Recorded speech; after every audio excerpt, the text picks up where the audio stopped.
loot. See, I see how them stars feel. Back in the days, I caught wreck as a Tar Heel.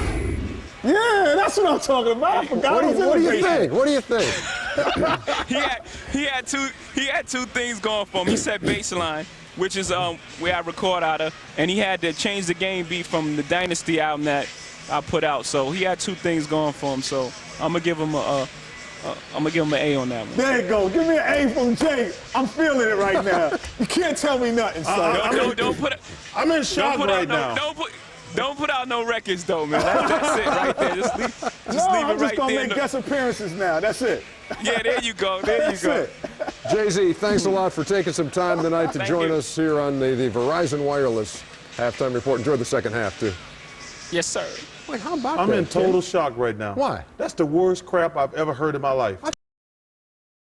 70 years, it has been a focal point of the NBA as well as college basketball. At one time, it was located at 49th Street and 8th Avenue. It moved here to this location in 1968.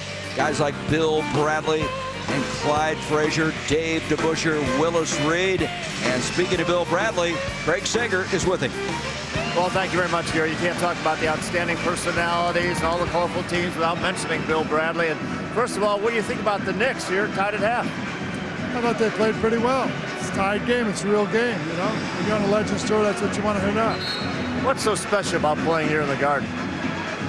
Well, for me, it brings back a lot of memories. Most knowledgeable fans in the country, and when they hear that, they know the game. I always say they applauded the pass that led to the pass that led to the basket.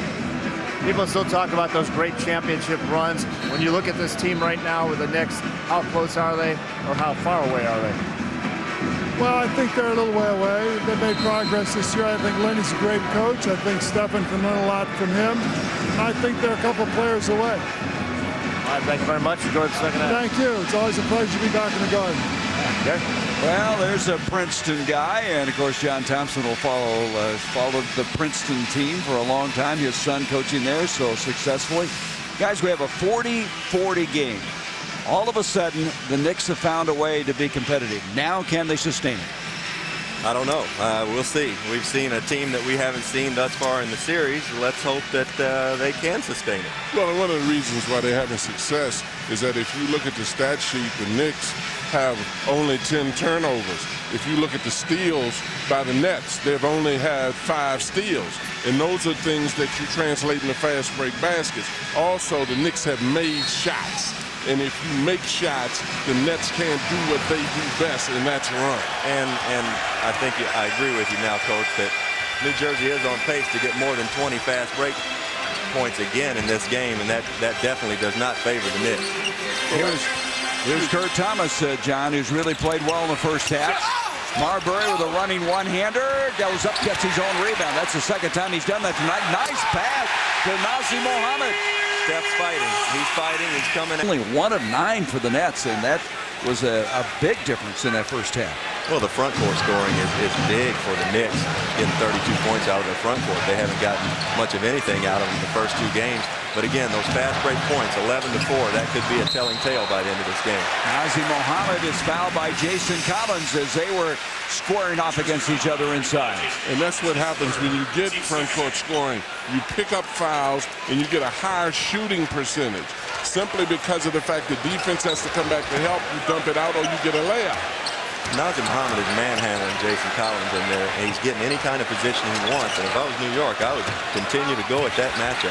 3 fouls on Jason Collins, and now the Knicks have their biggest lead of the entire series, 44-40, as Kurt Thomas now has 14 points. And Kurt Thomas is getting these baskets because of Nazr Mohammed in there. They're having to pay so much attention to Nazr on the block. They can't help out. They've got to now jump out and guard Kurt Thomas. Kidd moves in and he strokes that one and he cuts it to 2, and we've got a foul now. Marbury and Kittle's tangling. Marbury voicing his displeasure to referee Michael Smith. That's 2 former teammates there. And we got a double technical here. University of Marbury wants to be very careful right now because the Knicks have things going their way. I think it's just a technical on Marbury. That's who it's on. Stephon picking up the tee. Kidd will go to the free throw line. Yeah, and on the replay, that looked like it was every bit as much Kerry Kittles as it was Stephon Marbury. And you know what? It might be, but at this point when things are going well, you let it go. You voice your opinion and then you let it go because what's at stake is winning this game, and this is extremely important for the Knicks emotionally. They've been playing so flat, and as you've said, they haven't played this well before. Don't get caught up in a lot of foolishness now. They've had 7 technicals in this series thus far. I tell you, this change of venue has really changed the Knicks. They look such like a different team, a different confidence, a different body language. Mohamed tried a left-handed shot, and Shandon Anderson stripped to the ball. Good defense by Richard Jefferson, but that's what Nazr Mohammed does. He commands so much attention in there with the way he's playing right now. There's going to be a chance for offensive rebounds. Well, and I've never seen him do that before. I've never seen him play this physical offensively, attacking the basket with such authority. I agree. Mohamed picks up his 3rd foul. Collins looking inside to Kittles, brings it out to Jefferson. Jefferson back to Kidd. Kidd gets Penny in the air, no foul, and now they are going to call 3 seconds in the lane instead. As he faked the shot and caught in the paint the Nets. You know, somehow if I'm the Knicks, I would keep an eye on Jason Kidd. You know, even though things aren't going well right now, you know if the spark is going to come, it's going to come from him. Well, that's a great point, Coach. And I played with Jason. Jason was a younger player when I played with him, and he would miss 3 or 4 shots and stop shooting. And I used to have to tell him, Jason, you've got to shoot the basketball, because I would have a man laying in my lap. His man when I was coming off screen. He is 1 of 5 tonight. To back up what you're saying, Kurt Thomas, I think he got hit in the eye that time. He released the ball and missed the shot. Well, what Jason will do is he'll go 1 for 10, 2 for 13 at this stage of his career, and then he'll make a big basket when it counts. New Jersey in the last 2 quarters has turned the ball over 12 times, and they have posted only 5 field goals. Here's Kenyon Martin from outside. Collins saves it. They get a second chance. Kittles almost traveled, pulls up, and Mohamed battling for it, and it'll be Nets basketball. We got 2 guys battling in here, battling hard. Jason Collins goes up and hits Kurt Thomas in the face. I don't think that was an intentional blow by any means, just kind of incidental contact right there. There's 24 on the shot clock as the Nets will inbound. 7 minutes to go here in the 3rd. Low scoring 3rd quarter thus far. In it goes to Jefferson. He overshoots it. And again, some Knicks were playing some tough defense inside. Richard Jefferson missed a couple shots like that, Coach, where he's just kind of finessing the ball up there. He needs to go strong and get to the foul line and get himself back into this game. Too much jazz and not enough power. New Jersey's 1 of 8 shooting in the quarter. There's Frank Williams, has it deflected. Off it comes to Kidd. Kidd creating, leads Kenyon Martin, and that's Jason Kidd at his best. Yes, it is, and that was smothered chicken down there. Jason Kidd on Frank Williams that time, and takes it coast to coast for the layup. That's where they are at their best. And Lenny Wilkins, with the game tied now, and Lawrence is calling timeout, and Lawrence Frank is clear out at center court visiting with Scott Foster. He came way out. You know, that's the thing that I didn't like. Those little bitty coaches like that come way out on the floor like that. Don't nobody even see them. Luke Seca at St. John's used to do that. Hell, if I went to the foul line, they'd call 3 technicals. But in the same token, you know, you see that the emphasis has been placed on getting the ball inside a lot more. You're looking for Steph to break loose now. Here's Kenyon Martin inside, and Kidd letting beautiful. That's fake right there. That was just a fake, phony dunk. I'll take it. Nothing fake about that guy. Kmart now with 12 points. I tell you what, this is when Stephon Marbury's got to step up some. We were talking earlier in the game about validating himself. You know he's a good player, but in order to be a great player now, he's got to do something in the second half of this ball game. Kurt Thomas on a double team, 2 seconds on the shot clock, knocked out with only 1. Only 1 second on the shot clock. There's this dunk you were talking about. And here's a nice play. This is a little set play to get Kenyon a basket. Got the best passer in the league throwing it to him. Would you like to see Stephon become a little bit more selfish right now? I mean, I don't think he can blend into the crowd as much right now. Mohamed had to launch it in a hurry, didn't get a good look. I'd like to see him wait a few more minutes. I'd like to see him wait till keep his team right where they are, and I don't know that there's a better fourth quarter player when he needs to be than Stephon Marbury in the league. But the last 2 games he hadn't needed to be because he hadn't scored in the second half. You can see Stephon 4 of 13 from the field. Here is Jason Collins, a little bit off balance. Good defense by Kurt Thomas, but he got it back. And here is Kidd, dumps it off to Kittles. Approaching 5 minutes to go here in the third. Jefferson feeds Kittles. Kittles moving off the ball so well. See, that came as a result of the Knicks letting the Nets get 2 offensive rebounds. Why play defense? Defense stops once you get possession of the ball, not once a guy shoots. Marbury weaves in and doesn't get a tough break on the shot. Out it comes to Kittles. 3-on-3. Kittles will pull up for 3, and right now the Nets on one of those patented surges that they're famous for. That's a backbreaker right there. That's exactly right. Collins with it, 7 on the shot clock. Inside Collins, and we're going to have a foul on Mohammed, trying to defend him inside. That is his 4th. So the historic, legendary Madison Square Garden. Glad to have you with us. Game 3. Coach John Thompson, Rex Chapman, Craig Sager. I'm Gary Bender. Thus far, the Knicks have played their best game of the 3-game series, but still find themselves down 54-47 as we approach 3 minutes to go in the third. And that's another foul, this one on Frank Williams. I just saw Jason Kidd mouth to himself that he thought Frank Williams was too slow. You saw that? I saw that. You read his lips? I read his lips. That's what happens when you're a shooter and you play with a passer. Usually you're reading his lips when he passes it to you, though.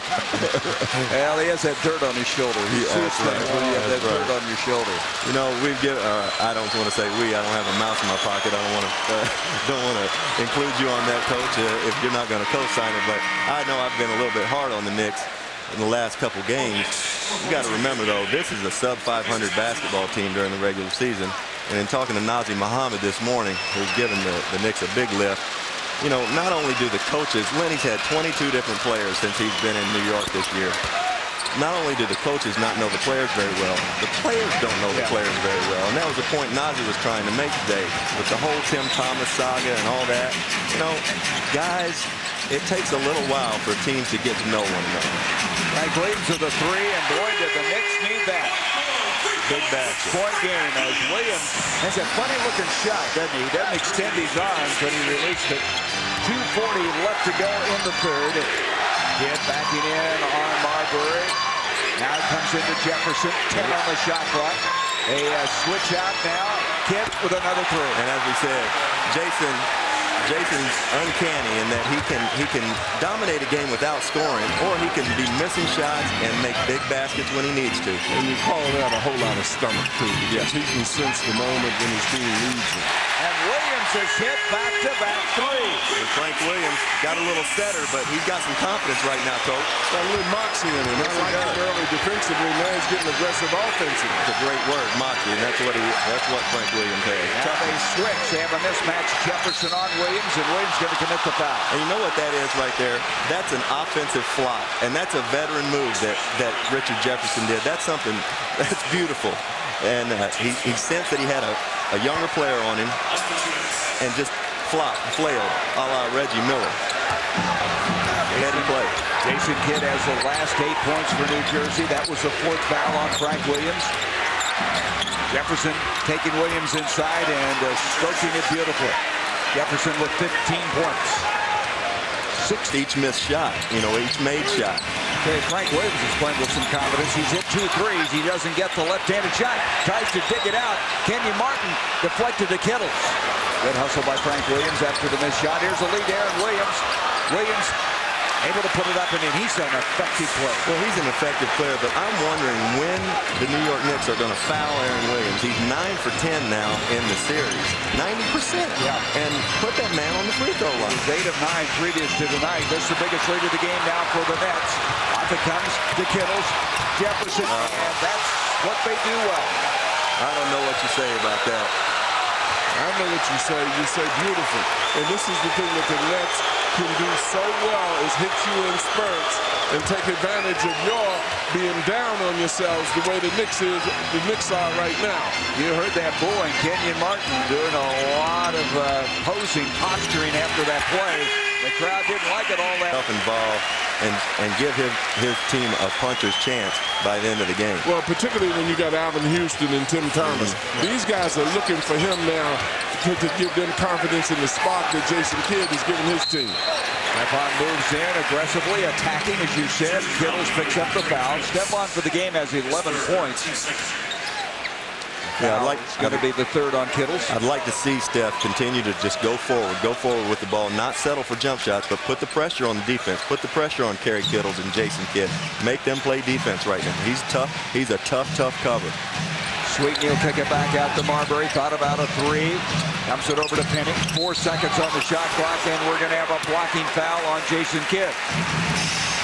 Penny Hardaway running into Kidd. They'll take it side out, a non-shooting foul. Second foul on Jason Kidd. Well, and the thing you like, even when Steph is getting the ball, he's going to the basket attacking. Now they're picking and rolling. Now they're looking to drive. So at least they're coming out with something. It may be too little too late, though. They have 9:30 left in this game, down 69-58. They at one time led in this game 44-40. Here is Marbury on a floater. Mohammed tried to keep it alive, and it's going to be off the nets. Steph can make those shots. He's got a variety of shots. It's a tough shot, but he's made them in the past. He'll make them tonight. He keeps being aggressive. Well, the thing that they have to be very careful of is that the Nets have regained their confidence and they're fast breaking on everything. That's a huge three. I mean, huge. It's an 8-point game. And that's a big shot. And I was over here shaking my head. No, no, no. I guess that's one of them, coach. As a coach, what do you do? No, no, no. Yes, yes, yes. Attaboy. Lawrence Frank, 33 years old. At 5'8", the shortest, youngest head coach in the NBA. He has not lost a game in playoff competition, but he's got to get nervous on a play like this. That's a beautiful jump shot. Great elevation, beautiful release. Even though San Antonio went on to win that series 4 games to 2, it was Marbury carrying away, and that was the shot right there that won it. And in the last 6 points have been scored by Stephon Marbury tonight. And I retired out in Phoenix, and I've seen this guy play for the last 3 or 4 years, and there's not a more talented point guard in the league. And the one thing that I think I forget, and a lot of people forget, is this is still a very young man and a young point guard in this league. And he can get to where he wants to be. He's playing for a great coach in Lenny Wilkins and a great general manager in Isaiah Thomas. He's only 27 years old, and Lenny told us yesterday that he could not wait to work with Stephon in the offseason, get ready for next year. That ball batted away. They'll have 10 on the shot clock. So all of a sudden, Marbury has given the Knicks hope. And they're down by 8 with 9 minutes left here in the fourth quarter. Trying somehow to steal one here at the Garden and get back into this best-of-7 playoff series. Get from outside, got Penny up, and he'll go to the free throw line, and he has 3 free throws coming. To do what he does. When he started to play hard and started to initiate offense, the Knicks' other players play well. But you pay a guy to take over at this time of the ball game. And Jason has always been a guy that would rather ask for forgiveness than ask for permission. Now he hits the first 2 now, as he's been very effective at the free throw line for the night now. He is 6 of 7. That was the first team foul on the Knicks. New Jersey had committed 4 early in this quarter. And Kidd, a very good free throw shooter. During the inside, draws the crowd, and he'll go to the free throw line. What I don't like is that it didn't look like it hurt him enough, Coach, to give up a rebound like that. They just accept it. And they go through those emotional spans like this. I mean, you look at the penetration, he lays it up. Even though the foul was made, Kenyon Martin still was on the inside of the offensive board. You can't have a lot of spectators now. What you're talking about is absolutely true. You sense the moment and the sense of urgency in this moment, and you get ready to play now. Jason missed only his 2nd free throw. That wasn't a very good-looking free throw, was it? He was 7 of 8 before that. Remember when I mentioned earlier that Jason finally scored? Now he's picked it up. He's at 15 points for the night. He finds a way when he needs to get it done. That ball hit the backboard first. the one you push it in the back. Is it a contact game? Did you push him in the back, Stephon? Joe Crawford and Stephon Marbury talking about that last foul that was called on Stephon, a late call, and it was hard to see. And he said, did you push him in the back? Joe kept asking that question.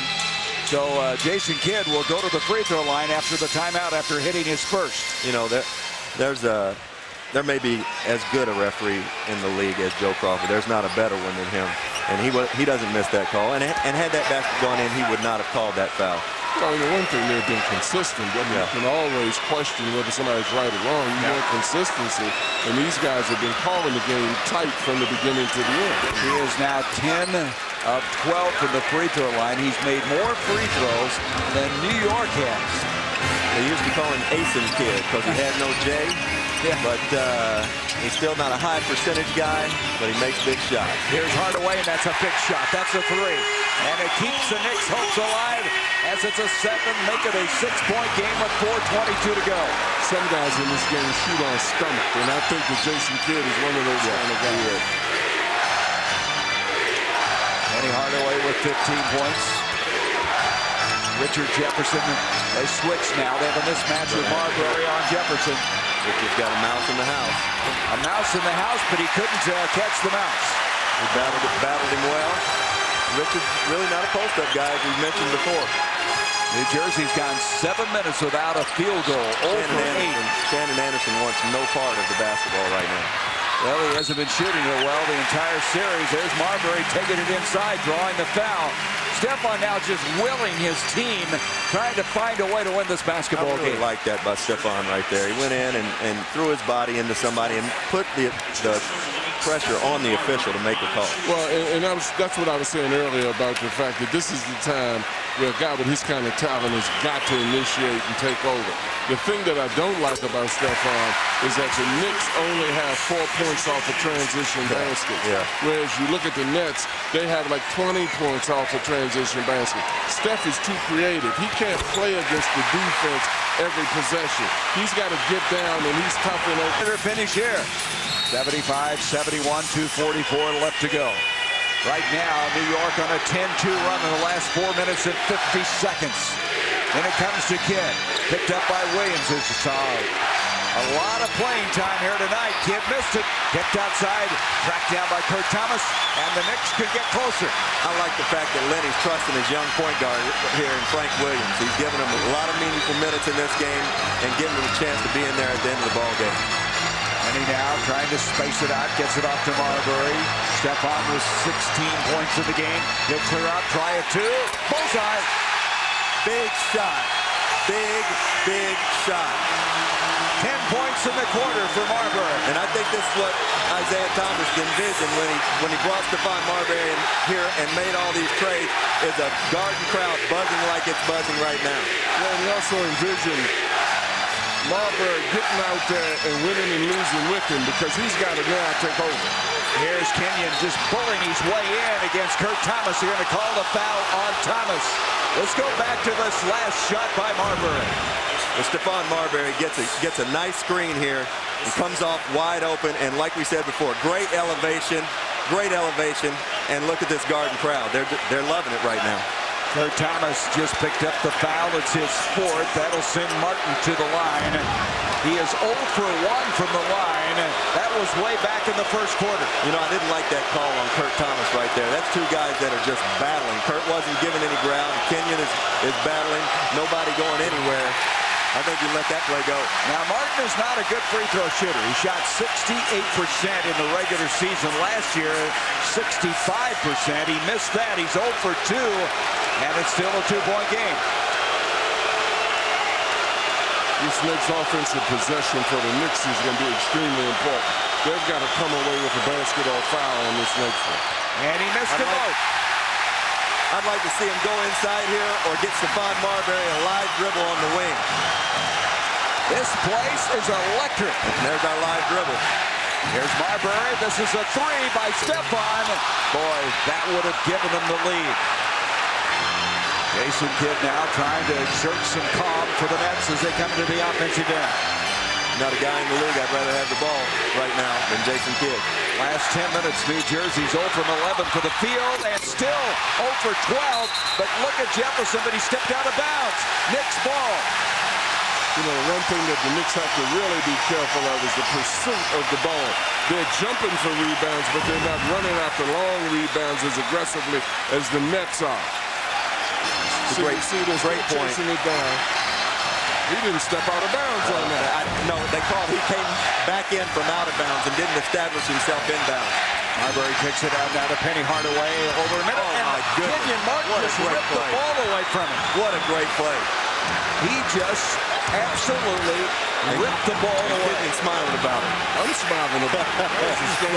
That was incredible. Less than a minute to go now. Jefferson backing in. He takes Williams inside and got the bounce. Big basket by Jefferson. 77-73. Jefferson with 17 points. Marbury gets it to Penny. 3 by Penny. And we have a 1-point game. Penny Hardaway's been big in this quarter and made 2 big shots. Watch the over and back there right in front of us here. Yeah, Jefferson did not do it, but there was some concern, I'm sure. Lawrence Franks wants a timeout they do not see. He was yelling for a timeout, didn't get it. And here comes to Jefferson. They have 10 on the shot clock. And Jefferson gets it off to Kenyon Martin. Running one-hander, he hit it, and he's fouled. And that's exactly what I was talking about. Everybody talks about jumping for rebounds. It's more valuable the balls that are on the floor that you're running down, you're hustling, but particularly at this point of the game. They just out-hustled them for loose balls there. You're looking at this one. I was wondering whether this was a foul, but it sure did look good. He just pulled that out of his hand. That was strange. There was a lot of body contact. Yeah, he mugged him there, but he pulled it off. Here's Martin at the line. The chance at a three-point play. 25.9 seconds left. He is 0 for 3 from the line thus far. And he got that one, and the Knicks are going to call a timeout. In the ordinary times of the game, you maybe can keep it out of his hand, but I want to get it in his hand because he has the ability to create with the ball right now. But no, you don't need a 3. If it comes up and you're not being contested, you take it, but you don't force up and throw up a crazy 3. I think here at home, you take this ball as hard as you can to the basket, put the onus on the officials to call something. Marbury thought about the 3, now gets it to Kurt Thomas. 20 seconds. Nice. Gets it inside to Mohammed. That'll count, and they'll get an old-fashioned three-point play. That's beautiful right there. That's beautiful basketball. And Kurt Thomas is not a playmaker like that, but he made a terrific pass to Nazr Mohammed, and what a man's move by Nazr. Well, he made a very good pass during that time, and I like their patience. They didn't panic. At first, I thought Steph was looking to throw up a 3. I did too. And that sort of scared me a little bit. So now it's a 2-point game. Mohammed tonight is 2 of 3 from the free throw line. That foul was on Kittles, his 4th. Well, where did that kid at the line go to school? At Kentucky, won 2 NCAA titles. You still claim him after he missed the free throw? Still claiming him. All right, timeout now by the Nets. Big free throw miss. Yep. Wanted to bring him here. Isaiah's gotten out of him what he'd hoped for all season long, and I think that they're looking toward the future right now in hope. Lay back and hide. He jumped out and put his neck on the line, and that's what you get paid for, and that's why they call you a star. New Jersey has 1 timeout left. The Knicks have none. 19 seconds left in the game. Off it comes the Kid, and a reach-in foul by Williams. And you're sending a very good free throw shooter to the line. As we mentioned earlier, Kid is an 83% shooter. He's hit 10 of 12 tonight. Gets it done. Back to a 3-point. This is a big one here. Could be a 2-3. But now he leaves the door open. A 3-point game. 14 seconds left to go. Let him get up a 3. Look at Kenyon Martin way out on him. Here's Penny, tough 3, and he couldn't get it. Rebound, they bring it out to Marbury, 5 seconds. Marbury goes up, he's fouled. That'll be 3 free throws. No, I don't think they're going to call. They're calling it a 2-shot foul. Are they? I thought he was outside the line. He was outside, but I believe he was passing it, Gary. Was he? I believe so. Okay, so Martin commits the foul, so it'll be 2 free throws and not 3. Boy, that was close. And I don't think Lenny agreed with him. I don't either. He's trying to get this ball over here to Frank Williams. I see what you're saying. There was a pass, not a shot, because he was outside the line. Yeah, he was considerably outside the line, but he's trying to hook that pass over to Frank Williams. Not unless he was trying to throw a 3-point hook shot. Now Marbury's 3 of 4 from the line. He missed that one. So it's still a 3-point game with 3 seconds. Well, the Knicks right here, Steph's got to miss it, and they've got to bat it back outside the 3-point line. Got to miss it on purpose. Well, at least, you know, even if the Knicks lose this, I'm feeling a lot better with the fact that Steph did really become more aggressive offensively. He missed it, but Kenyon Martin rebounded it, and the Nets are going to go up 3 games tonight. Good game. Yes, it Very was. good game. Knicks showed a lot of heart coming back and competing like that tonight, but you got to credit the net. 81-78 the final. The best effort by the Knicks by far. And I know they'll want to fight the sweep coming Sunday on a Game 4. Let's go to Craig Sager. Craig? Well, the Nets win this game, 19 points each from Kenyon Martin and Jason Kidd. You've been just dominating these boards all 3 games. Why? Just trying to be a force down low, what we need, man. I'm trying to get all of them. You know what I'm saying? I see the ball, I'm going to get it. 0 for 3 in the first half. You came alive in that third quarter. You hit a 3 and kind of smiled. Was that a turning point for you in this game? Yeah, you know, I was a little sluggish in the first half. Everything was going against me, and I just stayed with it. My teammates kept confidence and telling me to be aggressive, and, you know, finally I made a couple shots.